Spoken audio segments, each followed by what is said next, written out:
Olá, pessoal. Que bom estar de volta com o nosso programa Sim para a Literatura nesses tempos de inverno e poder contar com a sua companhia. E vamos juntos na direção de uma sociedade mais solidária, mais fraterna e menos desigual, tendo o livro como a extensão do nosso braço. Portanto, se acomode na poltrona e curta junto comigo.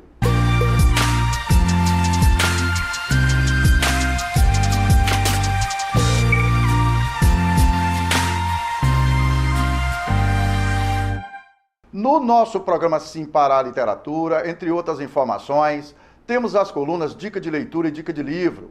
Temos também as colunas O Livro da Minha Vida, a participação de telespectadores, apaixonados pela leitura, além de entrevista e muito mais.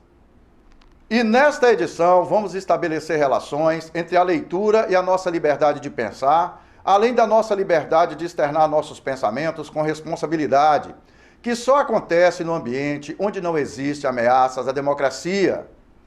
Olha, pessoal, nós do programa Sim para a Literatura somos a favor do porte de livros para todos os cidadãos, pois entendemos que a melhor arma para uma sociedade desenvolvida é a educação. O que é a democracia? A democracia não é apenas o regime formal da lei e da ordem.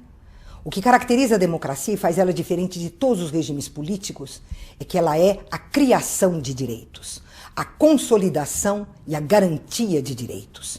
A democracia, na medida em que ela cria direitos, ela exige que um país seja reconhecido pela sua estabilidade interna, pela capacidade da sua economia de assegurar a tranquilidade dos seus cidadãos. E um governo democrático é aquele que garante também o direito da nação de aparecer como autônoma, independente, falando de igual para igual com as grandes potências mundiais. Sabemos que a leitura e o desenvolvimento intelectual são armas importantes que fundamentam a existência de uma sociedade desenvolvida e, consequentemente, democrática. A leitura tem um papel fundamental na nossa vida. Não é por acaso que Fernando Pessoa e Ferreira Goulart afirmaram que a arte existe porque a vida não basta. Ou seja, a sociedade que tem acesso à leitura tem tudo para ser uma sociedade mais justa, mais humana, mais desenvolvida, com uma percepção da história, com senso crítico. Uma pessoa que lê tem perspectiva da história, ela tem uma visão mais refinada e mais sensível diante dos fatos que acontecem numa sociedade. Livros, leitura, educação, direitos humanos e democracia têm que andar sempre juntos, na direção de uma sociedade mais igualitária, fraterna, solidária e mais humanizada. É importante respeitar os direitos humanos, porque, na verdade, eu não estou respeitando só o meu direito, eu estou respeitando o direito de toda uma sociedade, eu estou respeitando a democracia. E quando eu falo de direitos humanos e democracia, eu envolvo toda uma solução pacífica de conflitos, seja no meio judicial, estadual, seja no meio internacional. E para alinhavar um papo sobre leitura, direitos humanos e democracia, para a entrevista desta semana, nossa convidada é Suelen Agum. Suelen Agum dos Reis é mestre em Direito e professora da FACELI, a Faculdade de Ensino Superior de Linhares, e coordenadora do Grupo de Pesquisas em Direitos Humanos da FACELI. É também professora e coordenadora do curso de Direito da Associação Vitoriana do Ensino Superior, em Vitória, Espírito Santo. Tivemos um bate-papo da melhor qualidade. A primeira coisa que você tem que ter em mente é que o direito humano, ele é para todo e qualquer indivíduo. E, em especial, todo e qualquer indivíduo em qualquer lugar do mundo. Essa é a nossa percepção. Se um dia a gente chegar em casa e não existir mais nenhuma lei no Brasil, e o Brasil faz parte do sistema internacional, estou afirmando para vocês, faz parte. Se um dia a gente chegar em casa e o Brasil não tiver mais nenhuma lei, os nossos direitos humanos estão garantidos, porque eles estão numa ordem internacional. É seguindo juntos, na companhia da professora Suelen, que finalizamos a primeira parte desta edição do nosso programa Sim para a Literatura. Daqui a pouco a gente volta.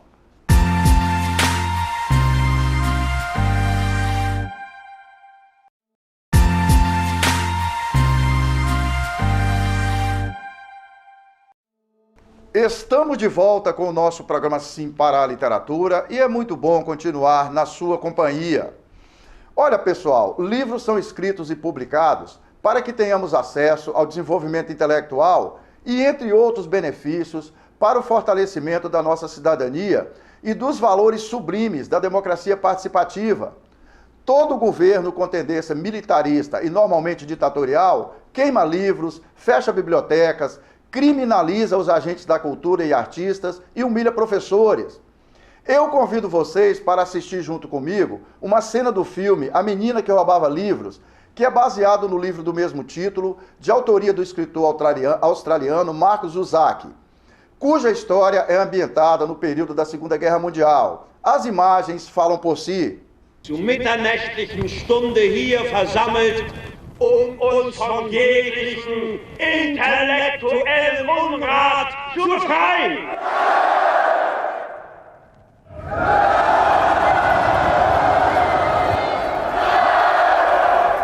Wir werden die Krankheit, die Deutschland seit 20 Jahren befallen hat, ausmerzen.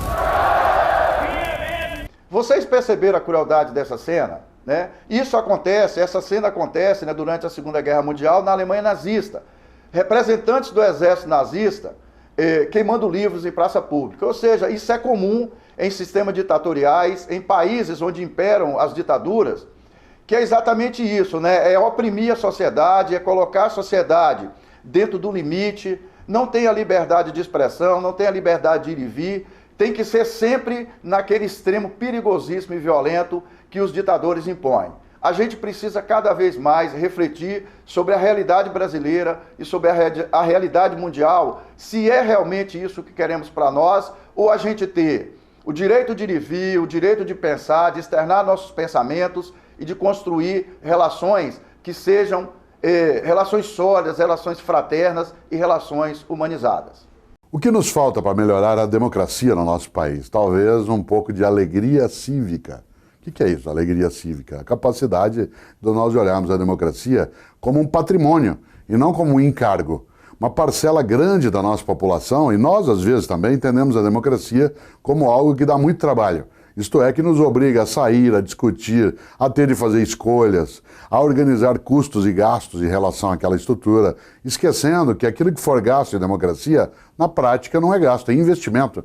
Investimento numa nação que consegue, sem dúvida, elevar a sua condição coletiva se essa democracia se fortalecer, se ela se consolidar. Por isso volto, o que é uma alegria cívica é a possibilidade de nós termos, de fato, uma vibração com a nossa condição da democracia estar entre nós, ainda jovem, ainda estruturando sua condição, mas como algo que no nosso horizonte nos dará muito maior efusividade de participação. Nossa cidadania hoje, ela é muito fraturada, não apenas por condições históricas, essas também, mas especialmente porque nós não temos o processo democrático como uma propriedade nossa. Isto é, algo que a gente cuida, que a gente guarda, que a gente é capaz de acariciar no nosso cotidiano. Parece que a democracia, vez ou outra, ela é dispensável, e ela não é. Por isso, nos falta, além de todas as condições de reforma política, de reordenamento partidário, de reordenamento daquilo que é o regime, que sem dúvida também precisa ser mexido, um sentimento interno, que é exatamente esse que eu estou chamando, né, de alegria cívica. Afinal de contas, uma sociedade que na sua história se ausentou da presença, que passou uma parte do tempo na lateral, né, quase que sem entrar de fato para tomar assento no que seria o processo decisório, não entende e não vem entendendo, e precisa fazê-lo, a democracia como algo que é nossa capacidade de ser mais. Essa capacidade, isto é, nosso modo de energia, de fortalecimento, de vigor, para algo que proteja e construa futuro. É isso aí, pessoal. Outra questão que tem gerado muita confusão entre as pessoas da nossa sociedade sobre o que efetivamente representa os direitos humanos. Tem muita bobagem sendo dita por aí. A sugestão é nos informarmos melhor. Então vamos assistir o vídeo a seguir.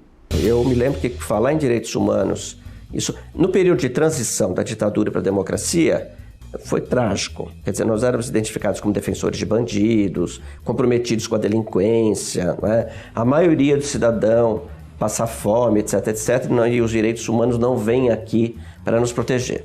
Isso é um equívoco, né? Porque direitos humanos, né, ele pensa a pessoa na sua integridade. Quer dizer, a pessoa precisa tanto de segurança, como ela precisa de trabalho, ela precisa de educação, ela precisa de saúde, ela precisa de habitação. Não é? Direitos humanos são direitos fundamentais que torna qualquer um igual ao outro. Não é? Uma sociedade como a sociedade brasileira, que é bastante diferenciada, que é pluralista, que tem múltiplas expressões culturais, sociais, tá certo? Ela não pode ser homogênea, tá certo? No entanto, nós teríamos que ter o seguinte, quer dizer, essa diversidade deve ser o ponto de enriquecimento da nossa vida associativa. Para isso, nós precisamos ter direitos comuns para todos, independentemente das nossas diferenças de classe, poder, riqueza, gênero, geração, não é? Procedência regional. Não é? Mas ele teria que dizer, eu acho que o direito fundamental que deveria nos unir a todos é o direito à vida. A vida é um valor e um princípio básico das democracias. Né?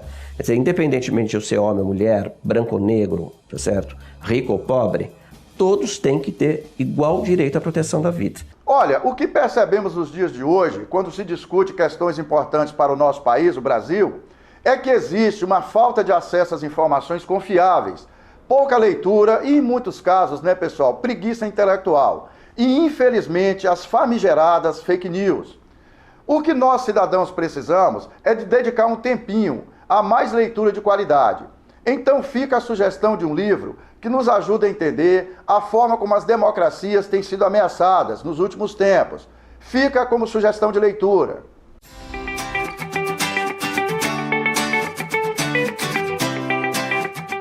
Olha, pessoal, o livro Como as Democracias Morrem, que eu apresento aqui para vocês, é uma análise crua e perturbadora do fim das democracias em todo o mundo. Democracias tradicionalmente entram em colapso? Essa é a questão que Steven Levitsky e Daniel Ziblatt, dois conceituados professores da Universidade de Harvard nos Estados Unidos, respondem ao discutir o modo como a eleição de Donald Trump se tornou possível nos Estados Unidos no ano de 2016. Para isso, eles comparam o caso de Trump com exemplos históricos de rompimento da democracia nos últimos 100 anos, da ascensão de Hitler e Mussolini nos anos de 1930, a atual onda populista de extrema-direita na Europa, passando pelas ditaduras militares da América Latina dos anos de 1970. E alertam, a democracia atualmente não termina com uma ruptura violenta nos moldes de uma revolução ou de um golpe militar. Agora, a escalada do autoritarismo se dá com o enfraquecimento lento e constante de instituições críticas, como o judiciário e a imprensa, e a erosão gradual das normas políticas de longa data. Esse livro, pessoal, é um sucesso de público e crítica dos Estados Unidos e na Europa, e a leitura desse livro é fundamental para o momento conturbado que vivemos no Brasil e em outros países do mundo, onde a gente está tendo um assédio, né, desse excesso de questões colocadas pela extrema-direita, por grupos violentos de extrema-direita, que colocam em xeque a nossa democracia. É um guia para que a gente entenda, para que a gente adquira mais conhecimento sobre essa questão e também subsídio para que a gente possa discutir mais a importância da democracia. Permita que o livro faça parte da sua vida. Pessoal, no nosso canal Paixão pela Leitura no YouTube, nós temos para vocês a sugestão de dicas de livros, de literatura de boa qualidade, para que vocês possam escolher, né, e ter como referência para adquirir esses livros para sua leitura no cotidiano. Acesse o QR Code que está na parte de baixo da tela da sua TV e faça a inscrição no nosso canal. É seguindo juntos na defesa incansável da democracia e do respeito aos direitos humanos que finalizamos a segunda parte desta edição do nosso programa Sim para a Literatura. Daqui a pouco a gente volta. A primeira coisa que você tem que ter em mente é que o direito humano, ele é para todo e qualquer indivíduo. E, em especial, todo e qualquer indivíduo em qualquer lugar do mundo. Essa é a nossa percepção. Se um dia a gente chegar em casa e não existir mais nenhuma lei no Brasil, e o Brasil faz parte do sistema internacional, estou afirmando para vocês, faz parte. Se um dia a gente chegar em casa e o Brasil não tiver mais nenhuma lei, os nossos direitos humanos estão garantidos, porque eles estão numa ordem internacional.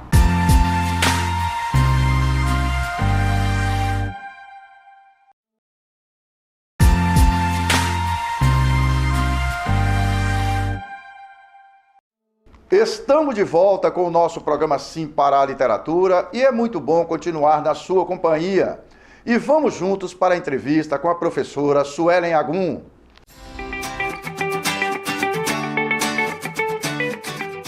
Nessa edição do nosso programa Sim para a Literatura, eu tenho a satisfação de receber no estúdio da Rede Sim Televisão aqui em Linhares a professora Suelen Agum, é professora da Faculdade de Ensino Superior aqui de Linhares, a FACELI, e coordenadora do curso de Direito da FAVI, em Vitória, né?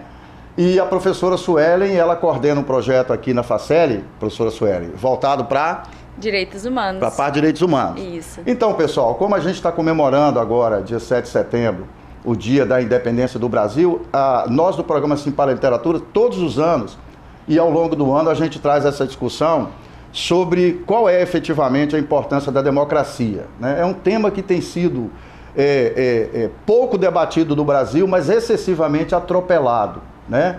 E agora a gente está vinculando também um outro assunto que também as pessoas têm tido dificuldade de entender a importância dessa questão e particularmente a essência dessa temática, que é a questão dos direitos humanos.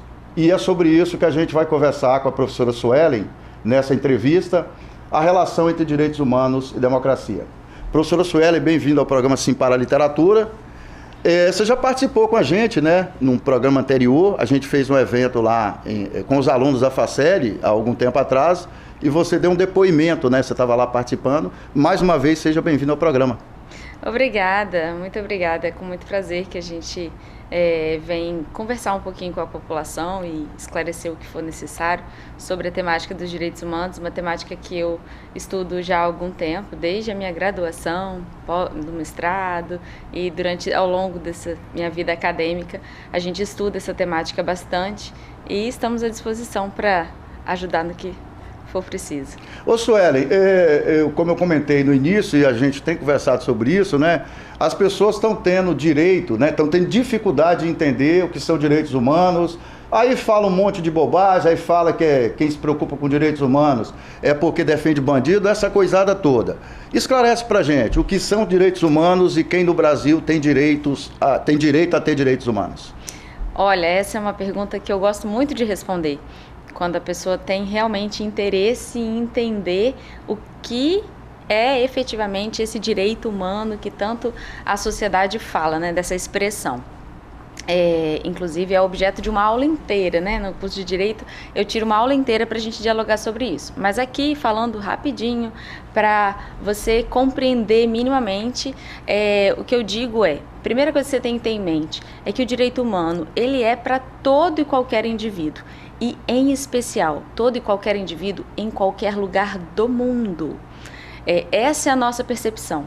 Se um dia a gente chegar em casa e não existir mais nenhuma lei no Brasil, e o Brasil faz parte do sistema internacional, estou afirmando para vocês, faz parte.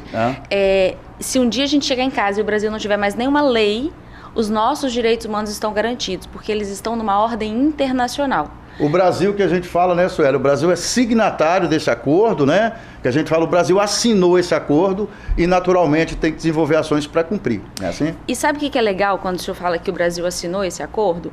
Porque quando a gente fala o Brasil assinou o acordo, nós cidadãos brasileiros, às vezes a gente tem um sentimento de que foi o líder somente do país que foi lá e assinou. Mas não, no direito brasileiro, de acordo com a Constituição, lá no artigo 80 e poucos da Constituição, lá está escrito que os tratados internacionais que o Brasil assina, é claro, o chefe do Poder Executivo vai lá e assina o tratado, ele só tem validade no Brasil se tiver o aval do Congresso Nacional. E o Congresso Nacional é a voz do povo, ou seja, nós, povo brasileiro, assinamos esses tratados internacionais e isso faz com que esses direitos sejam garantidos para nós, independente da nossa estrutura interna de governo. Esse é o legal dos direitos humanos, que ele é válido independente de como esteja o nosso cenário interno brasileiro, ele é protegido para conosco com relação a essa ordem internacional.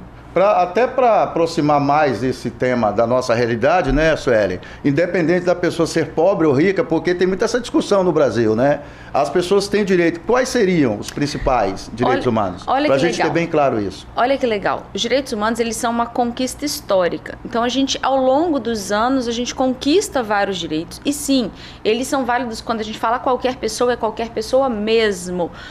Pobre, rico, feio, bonito, alto, baixo, não interessa qualquer circunstância, se é ser humano, tem direito a direitos humanos. E aí, explicando um pouco quais são, né, o que é efetivamente, como a gente fala uma conquista diária, a gente tem uma classificação que a gente utiliza como uma forma geral, que eles são direitos de liberdade em geral, direito de ir e vir, direito de se manifestar, de ter suas opiniões. Okay. Esses são os direitos de liberdade. Eu costumo sempre enfatizar de não ser preso sem explicações ou sem motivo, né? Esses são os direitos de liberdade, são todos esses. Direitos mais palpáveis, assim, que a gente consegue perceber mais no dia a dia, são aqueles que a gente chama de direitos sociais. Saúde, educação, moradia, assistência, trabalho, previdência, proteção à maternidade e à infância. São todos lá do artigo 6º da Constituição e seguintes. Que aí esses também são direitos humanos dessa segunda grande categoria, que são os direitos sociais. E a gente tem também os direitos de solidariedade. Só para fazer um friso aqui, é inadmissível que uma criança em qualquer lugar do mundo acorde de manhã e não tenha o que comer, né, Sueli? Sim. É um direito básico, fundamental. E é um direito humano. Humano, exatamente. É isso que a gente precisa de conscientizar, de que todos esses direitos do nosso cotidiano, que envolvem liberdade, direitos sociais, que são os direitos de igualdade, os direitos de solidariedade, que eu vou falar daqui a pouco, todos eles são para todas as pessoas, em qualquer lugar do mundo, que esse é o ponto central. Exatamente. A gente não tem isso porque a gente é Brasil, a gente tem isso porque a gente é signatário dessa ordem internacional.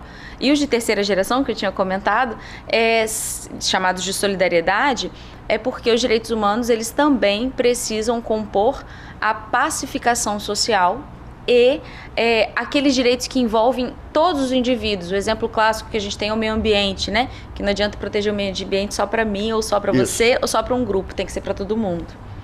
Ok. Essa coisa que a gente ouve falar, e de forma muito repetida, que quem se preocupa com direitos humanos é porque defende bandido. Como é que você esclarece isso aí para o nosso telespectador? Primeiro, essa é uma afirmativa em parte correta. Correta sobre que perspectiva? Sim, aqueles que cometem crimes, adolescentes que cometem atos infracionais, enfim, todos esses, eles têm sim direitos humanos para serem protegidos e garantidos, sim. E o que a gente tem que ter em mente é que não é porque uma pessoa foi retirada do seio da sociedade que ela deixa de ser pessoa. Que ela cometeu um crime, por exemplo. Se ela cometeu um crime, ela não deixa de ser pessoa. Se ela não deixa de ser pessoa, ela não deixa de ter direitos. Você gostaria de não ter o alimento? Então a gente não pode deixar que uma pessoa que foi aprisionada ou apreendida, que ela também não tenha alimentos. Então, sim, é em parte verdade nesse aspecto. Qual é a parte prejudicial, a parte preocupante dessa afirmativa? Achar que é só para a defesa dessas pessoas e personificar os direitos humanos como sendo uma pessoa ou um órgão. Não, os direitos humanos, eles não são uma pessoa jurídica, uma pessoa física, não está personificado. Não adianta vocês me chamarem como a Suelen dos direitos humanos. Não, eu não sou. Eu sou assim, eu sou usufrutuária dos direitos humanos. Direitos humanos não é uma instituição. Não é uma instituição, não é uma pessoa. É um rol de direitos que cabe a todos nós. É isso. A nossa sociedade tem uma dificuldade muito grande, como a gente muitas vezes convive, assim, a violência é muito presente, né, no nosso cotidiano, e a gente tem uma dificuldade de entender que quando uma pessoa, por exemplo, está no sistema prisional, já foi tirada dessa pessoa, ela está cumprindo a pena, já foi tirada dessa pessoa a liberdade de estar aqui fora, mas que ela tem o direito de ser ressocializada. Sim. Né? Que muitas vezes, por exemplo, um jovem de 18 anos, bebe, né, pega o carro do pai escondido, sai por aí dirigindo, atropela uma pessoa e mata essa pessoa. Ele não acordou de manhã pensando em fazer isso. Né? Aí ele vai preso e tal, ele tem todo o direito, claro, de cumprir a pena, se for isso decidido pela justiça, mas ele tem todo o direito de se ressocializar, né? Ou qualquer outra pessoa. Sim, né? E o que eu digo ainda também é o seguinte, eu sempre enfatizo e sempre uso isso como exemplo. A psicologia explica, né, não sou eu, são os estudiosos da psicologia, que qualquer ser humano está apto a, no momento de fúria, no momento de forte emoção, no momento de adversidade da vida, a tomar qualquer atitude caracterizada como crime no ordenamento jurídico brasileiro e, consequentemente, precisar de usufruir desses direitos. Então, a gente defender que esses direitos sejam respeitados para aqueles que estão aprisionados, indiretamente a gente também está protegendo a nós mesmos, cidadãos, que podemos, em algum momento da vida, nos depararmos com uma situação como essa para um ente familiar próximo. Eu sempre falo com os alunos, quem já ouviu aquela expressão de mãe que fala que pelo meu filho eu mato e eu morro? Eu não tenho filhos, mas ouço isso de muitas mães, e quando eu falo esse exemplo em sala de aula, eu tenho mães presentes, eu só vejo os rostinhos afirmando assim, que é verdade, que é isso mesmo, e que a gente precisa de estar preparado para isso. Então, pensar que os direitos humanos são sim para essa parcela da população, mas não chegam a 5% da nossa preocupação. Eu estou chutando aqui um percentual. É um pingo, é uma agulha no palheiro. Pensar sobre os direitos humanos na perspectiva daquele que está aprisionado. Tem uma série de outros aspectos dos direitos humanos para serem pensados. Né? Os direitos humanos, a gente pesquisa direitos humanos nas diversas áreas. A gente tem um grupo de pesquisa em direitos humanos na Facel e a gente tem alunos que pesquisam sobre a perspectiva da Lei Geral de Proteção de Dados. A gente tem alunos que pesquisam sobre a perspectiva dos direitos, dos direitos previdenciários. A gente tem quem pesquisa sobre a perspectiva do direito internacional, das soluções dos conflitos internacionais, sobre a perspectiva do acesso à internet como um direito humano, porque a internet também é direito humano. E como eu vinha falando, os direitos humanos eles são uma construção histórica. Então, hoje, amanhã, depois de amanhã, outros direitos vão surgindo e eles vão sendo incorporados a esse rol de direitos. A gente verifica, né, Sueli, muitas vezes as pessoas fazem um churrasco de família no fundo do quintal da casa para confraternizar, ou as pessoas saem à noite, ou no sábado à tarde, ou no domingo para ir para o botequim, encontrar os amigos, e às vezes dali sai uma tragédia, né? Sai uma briga, uma confusão, alguém escorrega através de um empurrão, bate a cabeça numa pedra e morre. E aí? Essas pessoas têm todo o direito, né, de terem sua defesa na justiça, tudo certinho. As pessoas não pensam nisso. A nossa sociedade, muitas vezes, né, essa coisa de fazer justiça com as próprias mãos, né? Um garoto, uma criança de 13 anos que foi assediada pela criminalidade, às vezes tem uma desestruturação familiar em casa, está na rua roubando o celular, a gente vê aí no noticiário, né? As pessoas pegam, amarram no poste, quer bater, tem pessoas que são mais afoitas que querem tirar a vida dessa criança porque acha que vai resolver o problema da violência dessa maneira. Como é que é essa percepção sua? Olha, sobre esse assunto, o que eu sempre digo? É claro, a gente, historicamente, a perspectiva de vingança, né, de fazer justiça com as próprias mãos, a gente já deveria ter superado há muito tempo, apesar de ainda assistirmos episódios de comportamentos humanos como esse. Mas é uma perspectiva que deveria ter ficado lá na Idade Média. Exatamente. Né? Porque a perspectiva da vingança. O que a gente tem hoje no ordenamento jurídico brasileiro é uma perspectiva de ressocialização. A pessoa que comete um crime, o que ela fez? Ela descumpriu um pacto social. Eu e você e todo o restante dos brasileiros, escolhemos um pacto social. Nós assinamos esse pacto quando, né? Não tem uma assinatura digital, impressa, não. A gente assinou quando a gente nasceu brasileiro e se submeteu às legislações brasileiras. No Brasil, a gente definiu que essas eram as nossas regras de convivência. E aí eu sempre reforço, regra de convivência, então tá lá escrito, não pode matar o coleguinha. Não pode, porque tá escrito lá que homicídio acarreta a pena de prisão. Bom, a partir do momento que há uma perspectiva de cometimento de crime, de consequentemente aplicação da pena, essa pena no nosso ordenamento jurídico, ela foi aplicada para ressocializar. A gente não tem no direito brasileiro prisão perpétua. certo? Isso. Então...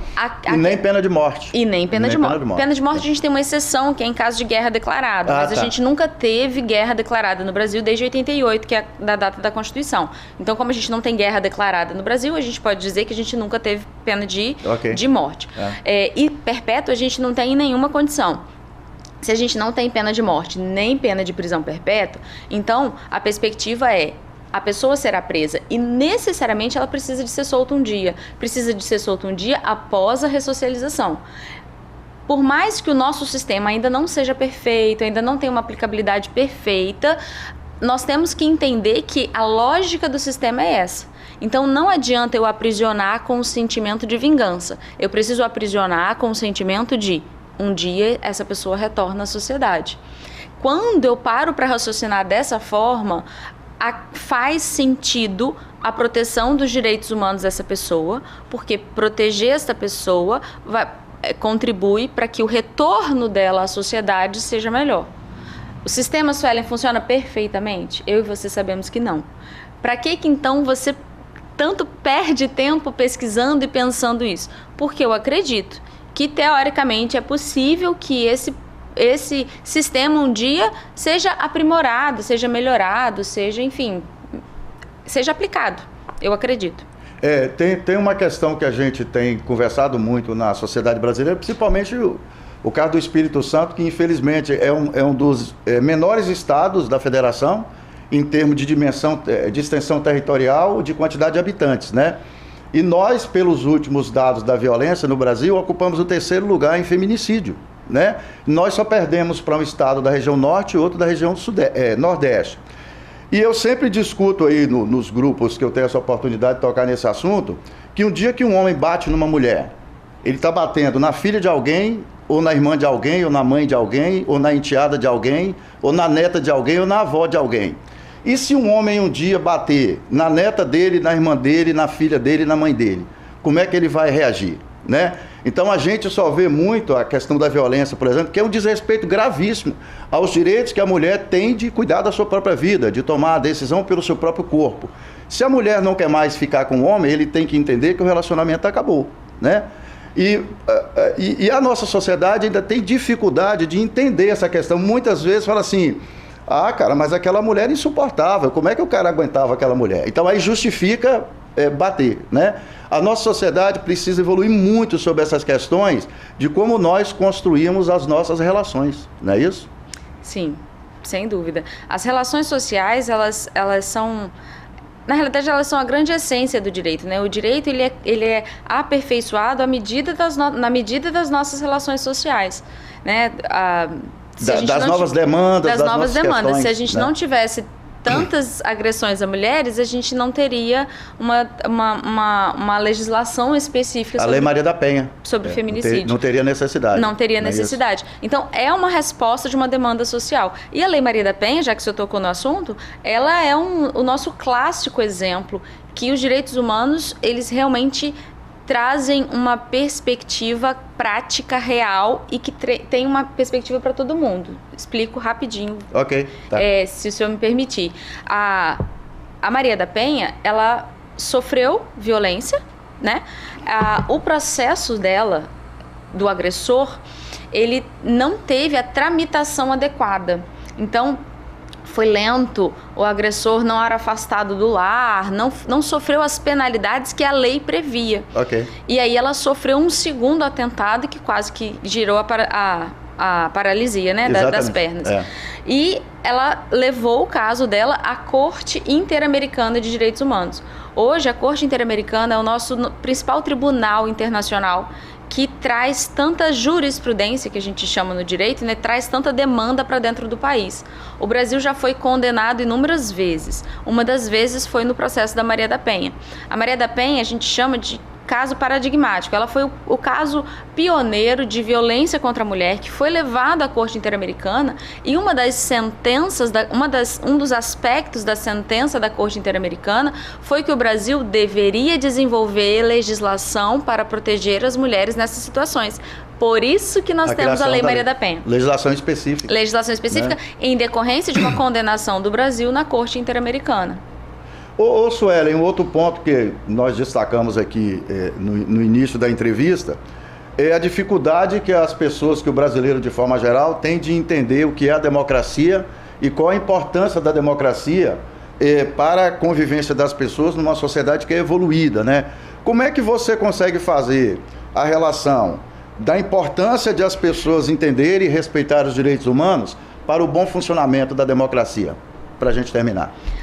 Olha, ponto central de direitos humanos e democracia, agora que a gente já entendeu o conceito e os vários aspectos que os direitos humanos permeiam a sociedade, né, nesses vários assuntos que a gente conversou, o que a gente tem que ter em mente? Tem um autor que ensina isso pra gente, o nome dele é Norberto Bobbio. Ele é um jurista italiano que escreveu vários livros, dentre eles um livro chamado A Era dos Direitos. Fica a dica de leitura. A Era dos Direitos... Nós já sugerimos livros do Norberto Bobbio aqui no programa. Ele é um excelente... Eu gosto demais dos livros dele. Esse é um livro de uma escrita um pouco mais pesada, um pouco mais densa, um pouco mais filosófica, mas é um livro que ele traz pra gente essa reflexão. E uma das reflexões do livro que eu gosto demais é que ele vai afirmar pra gente que direitos humanos, eles não existem se não tiver democracia e paz. Então, a gente não consegue viver a plenitude dos direitos humanos se a gente não estiver no Estado democrático. Não sou eu que estou falando isso. Quem ensinou pra gente isso foi Norberto Bobbio, que é uma referência pra gente, né, em termos de literatura jurídica. E com o estudo que eu faço sobre a temática, né, desde quando eu iniciei os meus estudos na área, ainda na graduação, a perspectiva que a gente enxerga é essa. A gente só tem uma efetiva possibilidade de buscar garantias de proteção referente aos direitos humanos em estados democráticos. Nitidamente a gente vê que países não democráticos são aqueles que precisam sofrer intervenções no sentido de intervenções positivas, né? Sofrer intervenções positivas para superar a situação de violação da democracia para só depois alcançar os direitos humanos. Os estados não democráticos, eles sofrem muito, muito, muito, muito. E sofrem com a ausência de direitos humanos e com a ausência de possibilidade de reivindicar esses direitos. Exatamente. Esse é o grande ponto-chave. Enquanto a gente tem democracia, a gente tem a possibilidade de reivindicar por esses direitos, ainda que a gente não tenha eles plenamente efetivos, como eu gostaria de ter aqui saúde para todo mundo, de qualidade, com fácil acesso. A gente sabe que essa não é uma realidade, né, rotineira. A gente gostaria de ter todo o rol de direitos humanos de fácil acesso. Apesar da conscientemente a gente saber que a gente não atingiu a plenitude disso, mas saber que a democracia é um mecanismo que a gente tem para buscar o cumprimento desse rol de direitos para a gente. Eu costumo dizer, Sueli, aí para nosso telespectador, né? Toda isso, as pessoas podem pesquisar. Eu até sugiro nos meus grupos de relacionamento que as pessoas leiam mais, se informem melhor, se orientem melhor. Eu vou pegar alguns exemplos aqui. Todos os governos militarizados, todos, sem exceção, em qualquer lugar do mundo, eles foram transformados em ditaduras. Ditaduras mais sangrentas e menos sangrentas, né? Vou pegar aqui Coreia do Norte, Irã, Iraque, Afeganistão, Paquistão, a própria Arábia Saudita, que tem cara de democracia, mas é uma ditadura. O país lá, a Rússia, né? Então, com uma ou outra exceção, mas normalmente são países muito atrasados, do ponto de vista do avanço da ciência, do acesso à tecnologia e principalmente dos direitos das pessoas, né? Então as pessoas têm que refletir se em algum momento elas tentarem alimentar essa possibilidade, se elas querem isso aqui para o Brasil, né? Você pega o Afeganistão, que agora os talibãs retornaram para o governo. Você gostaria, por exemplo, que um presidente da República decidisse que sua filha, por exemplo, não pode estudar? Né? Que ela não pode andar livremente na rua para exercer seus direitos? Então, acho que as pessoas precisam refletir antes de falar um monte de bobagem aí e tomar certo tipo de atitude. Suelen, obrigado por nos ajudar a enriquecer, né, a agenda de entrevistas do nosso programa Sim para a Literatura. Agora a porta está aberta. Estamos à disposição, como professora da Facel, coordenadora do Grupo de Pesquisa em Direitos Humanos, a gente está à disposição para esclarecer qualquer assunto relacionado. Nós estamos para servir a sociedade de Linhares, né, trazer um retorno daquilo que Linhares investe para a gente em termos de estudo, de pesquisa, de desenvolvimento ali, de conhecimento, né, para a parcela da sociedade de Linhares. Esse projeto de vocês atende a comunidade? Ele não tem uma atividade diretamente vinculada à comunidade, porque a gente ainda não é um projeto de extensão. Okay. Mas toda a nossa pesquisa desenvolvida, a gente está sempre pronto e disponível para apresentar ela à sociedade. Nós temos vários artigos publicados pelos nossos alunos. Okay. Né? E aqui é um mecanismo que a gente encontrou para trazer esse retorno para a sociedade. Obrigado, Suelen, pela participação. De nada. E aqui eu abro aspas para a escritora espanhola Rosa Monteiro. Os romances são os sonhos da humanidade. Sem os romances, todos seríamos mais loucos. E a literatura em geral, assim como a arte, são as maiores armas que a humanidade dispõe para lutar contra o horror e contra o caos das ditaduras. Fecho aspas. Os direitos humanos está intimamente ligado em respeitar os interesses, proteger, resguardar os direitos das pessoas, de todas as pessoas, independente de qualquer distinção. E aí isso está ligado à democracia, porque vem para justamente proteger esse direito para que aí sim aconteça a democracia da melhor forma. Soberania e força popular tem que respeitar. Liberdade de expressão não é licença pra espalhar mentira, ódio, golpe, desavença. Democracia é conquistada, não é sorte. Pode recuar que a consciência aqui é forte. Na hora da verdade, a democracia fala mais alto. É colocando óculos na esperança de vivermos num país mais justo, mais fraterno e mais solidário que finalizamos esta edição do nosso programa Sim para a Literatura. É isso aí, pessoal. Bem legal a participação de vocês, no prestígio que nos proporcionam, com a sua audiência nessa edição do nosso programa Sim para a Literatura. Para que vocês tenham acesso às edições anteriores e aos vídeos do programa, acessem youtube.com/Sim para a Literatura. Aponta seu celular para o QR Code que está na parte de baixo da tela da sua TV e faça a inscrição no nosso canal. Vamos compartilhar experiências de leitura.